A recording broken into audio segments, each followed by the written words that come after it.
Hello guys! This is for Taurus. Taurus, welcome dito sa aking channel. Kabalaran 888 Taurus, I hope na makuha mo yung energy. By the way, this is a 1-year message, pero short message lang siya. Kumbaga hint lang. So, this is from August 2025 hanggang August 2026 para sa lahat ng Taurus. Taurus, please like, share, and subscribe kung kayo ay bago sa aking channel. Kung matagal ka na dito, maraming salamat. And Taurus, please connect your intuition sa lahat ng barahan na lumalabas dito. Okay, so bantayan nyo yung mga susunod kong videos. Okay, I'm just preparing. Okay, naghahanda lang tayo physically, mentally, and psychologically, spiritually. Pero stay tuned para sa video natin na pangmalakasan. Okay. Alright, so commitment and the loving man. Wow! Taurus, ikaw ba yan? Lalaki to eh. Number 3, number 5, people in events. Sinasabi ng barasi, babae ka ba or lalaki? Kasi kung babae ka, posibleng ikaw ay makatagpo. Kung babae ka ha, na Taurus, makakatagpo ka ng isang lalaki na sobrang loving siya. Loving man nga siya. Sobra siyang intimate. Sobrang generous, sobrang romantic, and ready siya makipag-commit. Kumbaga, halimbawa manliligaw siya sa'yo, hindi lang panliligaw yung pwede niyang ibigay sa'yo. Commitment, wedding, okay? Maybe partnership, collaboration. So, ihanda mo yung sarili mo kung babae ka or lalaki man. Basta depende yan sa kung ano yung... Kasi wala naman talaga sa tarot, wala guys na gender siya. So, mapababae or lalaki man yan, ano man ang gender mo, makakatagpo ka ng isang tao na mag-offer sa'yo ng commitment talaga, ng wedding. Pero kung lalaki ka talaga na, like, naghahanap ka ng babae, or naghahanap ka ng karelasyon, sinasabi ng baraha dyan sa'yo na, yung pagiging loving mo, pagiging committed mo, isave mo yan sa tamang tao. Okay? Kung huwag mong hanapin, okay? Hayaan mo, ipag-pray mo siya. You need to pray for it, and then hayaan mo ang universe na ibigay sa'yo. Okay? Huwag mong hanapin. Okay? Kasi pag hinahanap mo yan, mawawala yan. Pero pag hinayaan mo yung divine timing, divine intervention, kung ibibigay sa'yo, magiging sobrang perfect yan. Kasi, alam mo yung mga choices ng tao, mali-mali eh. Pero yung choice ng Panginoon, tama yun. 'Di ba? Lovers, sabi ko na eh. Okay. 3 of Swords. Sinasabi ng baraha sa'yo dito, maybe galing ka sa heartbreak. So, possible na galing ka sa heartbreak. So, may nakipag-break sa'yo, so single ka na. And sinasabi ng baraha na possible na mayroong pumasok na bagong relationship sa buhay mo para maging justice. 'Di ba? Parang maging siyang karma.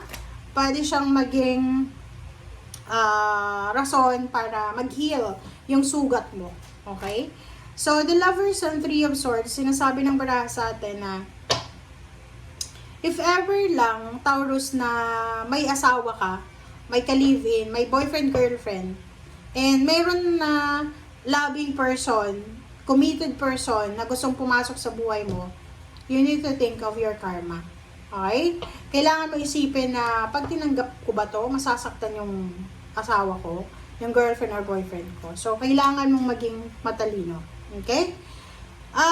Nakikita din natin dito na sa usaping emotion, kinakailangan mong maging strong. Kasi pag hindi ka naging strong, talagang matatapos yung relationship mo. Okay? Like for example, kung hindi natin lalabanan yung tukso, talagang matutukso tayo guys. Talagang the devil will be the center ng buhay nyo pag ganun. 7 of Swords, diba? So, sabi ng baraha sa'yo dito from August 2025 hanggang August 2026, nakafocus yung reading mo sa relationship. Mag-iingat ka kasi like kung may asawa ka, mag-iingat ka sa temptation. Kadalasan yan yung mga barkada eh, di ba? Yung mga barkada, yung mga barkada mayroong mga third party, tapos sumama ka sa kanila, pwedeng makakuha din ng third party kasi ma-OP ka, ma-out of place ka. Kasi makikita mo. So, alam mo pag ganun, walang mga konsensya yung mga taong ganyan. Alam nilang may mga asawa sila, pero meron silang mga third party. So, hindi ko alam. Seven of Swords, sinasabi ng baraha, iwasan mo yon. Kasi, babalik at babalik yun sa'yo. This is karma eh. Justice, the Moon, and Seven of Swords. And Princess of Cups, sinasabi ng baraha sa'yo na make sure na wala tayong paiiyakin, wala tayong sasaktan. Make sure na tahimik yung buhay natin. Mas maganda yung tahimik, 'di ba? Parang hindi ko malaman, 'di ba? Parang minsan nag-iisip ako eh. Yung mga tao, sobrang simple ng buhay, ginagawang komplikado eh. Kung may minamahal ka na ngayon, doon ka mag-focus. Kung may nakikita ka sa kanyang mali, like nung pinakasalan ko siya, hindi siya ganito eh, parang ganun. So dapat hindi ka muna nagpakasal, so kasalanan mo 'yun. So hindi mo dapat i-blame 'yun sa taong 'yun. Kasi siya ano din eh, biktima din siya eh. Di ba? Parang gano'n. So, di ba? Instead na ayusin yung relationship, aalis, pupunta sa kung saang lugar, tapos maghahanap ng babae or lalaki, which is mali, di ba?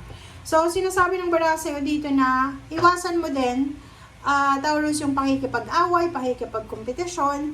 Basta ang pinaka-importante sa'yo sa taong ito, is yung peace of mind. Okay? Kasi alam mo, yung nasabi ko, napaka-simple lang ng buhay. Huwag natin complicate. Alam natin na, di ba? May asawa na. Ba't mo i-complicate sa pagkuha pa ng isa pang relationship? Di ba? May trabaho ka na. Di ba? Kahit hindi ka naman sumasahod ng malaki. Bakit ka makikipag-collaborate sa isang tao na pwedeng maging rason para kasuhan ka ng pinapasukan mong trabaho, di ba? So, contentment, yun. Parang, yun yung pinaka word dito sa reading mo na kailangan mo ng contentment. Kasi pag wala talaga tayong contentment, gagawin natin ang lahat ng gusto natin. Okay? Kahit na may masaktan. So, King of Coins and Three of Wands, sinasabi ng baraha sa'yo dito na, yun, dito, ito yung pinakamaganda dito. Kasi, may negative, may positive. So, usaping pera, sa usaping trabaho, sinasabi ng baraha sa'yo na maybe sa usaping relationship, masyadong magulo. But sa usaping pera, negosyo, kung negosyante ka, possible na meron kang maiisip na bagong negosyo na bubuksan. Na pwedeng maging rason yun para maging King of Coins ka eh. Diba? And sinasabi ng baraha sa'yo dito na lahat ng pagod mo sa pag-a-apply ng trabaho, sa paghahanap buhay, ay posibleng magkakaroon ng positive outcome. Diba? Like for example, ilang taon ka nang nag-a-apply ng trabaho and maybe this August 2025 until August 2026, makakuha ka na ng trabaho. Yung iba pwedeng ma-promote. Yung iba, yung business nila hindi nag-work, posibleng mag-work na. Diba? So, yun ang magandang unexpected na pwedeng mangyari sa'yo. Okay? Thank you guys. Bye!